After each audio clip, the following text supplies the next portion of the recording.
तो भाई हमार आज हम बात करे वाला बनी पावर स्टार भौरुआ के बारे में। हुए पावर स्टार पवन सिंह के बारे में। भाई हमार जनता के सेवा का करी है या काराकाट के उजियारी का करी है, जबकि पब्लिक के नजर में साफ गिर गल बड़े। हाँ हमार भाई बात सही सुनना जाए, पब्लिक के नजर में साफ गिर गल बड़े हैं। काहे की इज्जत तक केहू के देत बारे ना हमार भाई।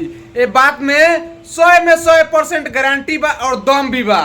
वीडियो में तू लोग शुरू से अंत तक बात बनल रही है। जहाँ पवन सिंह भौरुआ के बारे में हम बात करे वाला बानी कि पवन सिंह भौरुआ का काराकाट चुनाव से जीती है आ इज्जत करत रही काराकाट के जनता। तो भाई हमार काराकाट के जनता के पास जब गए बड़े वोट मांगे तो जनता के कितना बदतमीज से बात करत रहे।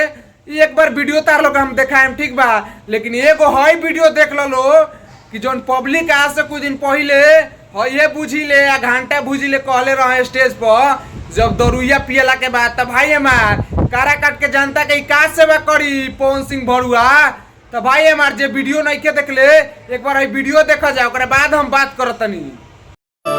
पवन सिंह नाम माता पिता गुरु भगवान ऑडियंस यही मेरा मालिक है। एकरा बाद हम केहू के है समझिला।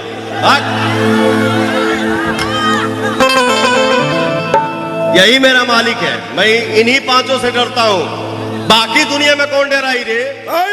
तो भाई हमारी रहे पावर स्टार पवन सिंह जौन आज से कुछ दिन पहले स्टेज पर है भौंकत रह ठीक बा पियला के बाद। तो मतलब भाई हमार बताओ जे लोग पी के नशा में केहू के स्टेज पर कुछ भी बोल देता उ जनता के सेवा क्या करी। तू ही लोग कमेंट में जवाब दियो। भाई हमार जनता के ही सेवा क्या करी पवन सिंह, जबकि पब्लिक के इज्जत नहीं के करत भाई लोग। तो भाई हमार देखो काराकाट में चुनाव प्रचार करती गए बड़े पावर स्टार भौरुआ। तो जनता से कैसे गुहार लगावत रहे आ के तरिए बतियावत रहे, रिक्वेस्ट करते रहे कि हमरा के जिताई लोग। तो एक बार इहो वीडियो देख लो। चलो आगे बढ़ो।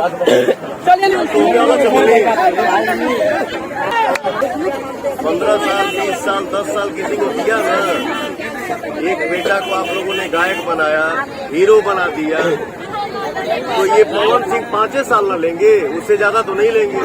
तो भाई हमारी रहे पावर स्टार भौरुआ जौन कहत रहे एगो बेटा के गायक से नायक बना दिला, हीरो बना दिला। हाँ हमार भाई हीरो तो बना दियल गए, लेकिन तू इज्जत नहीं का करत जनता के, साफ इज्जत नहीं का करत मर्दे।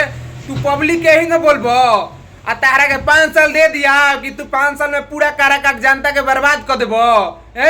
भाई हमार तो हमें पावर स्टार भौरुआ सिंह समझ लो। जनता के साथ बर्बाद करे पर तुलल बारे। भाई हमार भुलालो के सपोर्ट मत करियो ना वोट दियो ना। तो बाद में ये बुझेले सब के देखेला जाना जब पियला के बाद स्टेज पर चढ़ेले तो के तेरिया करेले कि हम माता पिता भगवान गुरु और किसी को बुझते ही नहीं। अरे साला चुतिया जाओने पब्लिक से ते आगे बढ़ले वही के ते ठेंगा देखेबे।